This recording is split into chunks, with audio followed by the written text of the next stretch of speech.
If I'm the customer paying, I want instant gratification. If I'm the supplier building, I want to be paid for a year to do the product.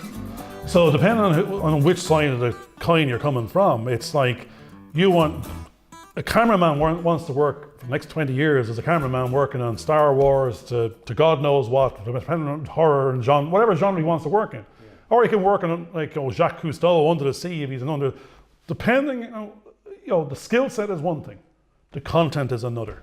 That's what I'm saying. I am an accountant. It can be an abattoir or it can be film. If it's film, it could be porn, it could be sex, drugs, rock and roll, it could be sci-fi, it could be horror. Because it's such a wide, I'm not picking psychological horror because I myself couldn't watch something like that.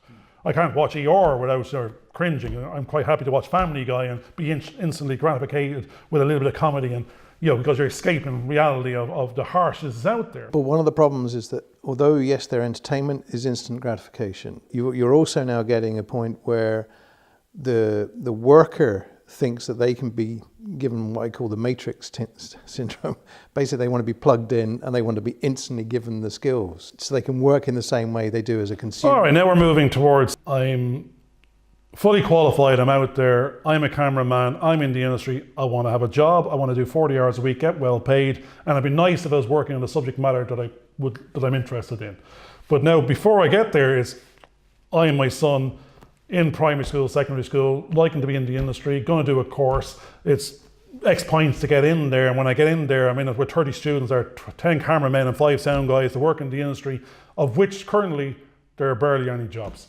If you're going to work at home and don't want to travel internationally and go, okay, you can nearly watch what a career point looks like over a 30-year span of what your average wage would be if you don't do something different within that journey and become the Star Wars Supremo cameraman or director, or move out of the silo into expanded production and maybe becoming your own creator.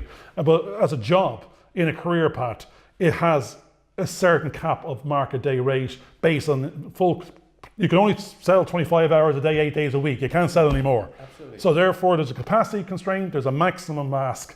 That's what you can earn. It could be a couple of $100,000 a year based on you're working every hour God sends and you're in there and haven't gone anywhere else, and give or take which country you're in. That's what you can earn. After tax, that's what it is. No more, no less. It'll take you 20 years to get there, and for the first bunch of years, you're nearly just bringing your lunch with you and paying to be there. Because that's what's happening in the Irish industry. From what the people I'm talking is, they're saying 1 minute they're on 600 quid a day, the next ask is 200 quid a day based on the relationship, and there's no work out there, and then I'm the customer, and you can have it or you can walk. It's a power play based on if there was multiple productions looking for minimum suppliers, then you can get your daily rate, and even then you could probably be in demand. And that's happening we're in 100%, 10% employment now, maybe in data and IT and finance, and so now it's a supplier's market. Whereas here, it's actually it's nearly the opposite way around. It's still a customer's market, because the customers are coming in from abroad under FDI, and they're getting their tax breaks, and they already have their camera crew picked before they got here. Now they have to get them here, but again, it's locked and blocked. Once one is in, everyone else is out. And if Series 1 happens and Series 2 happens, then from Series 1 to 5, you're not changing cameramen or soundmen. You're using the guy you have a relationship and using them again.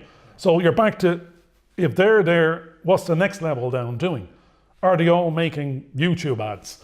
Are they making their own little films? If they're making their own stuff, actually the great thing out there now is you have a bunch of kids that effectively now doing better than the cameramen and everyone else, making their own content on YouTube. They're full film crews themselves on a handheld device, and now they're going, you don't need all this kit unless I'm making Star Wars.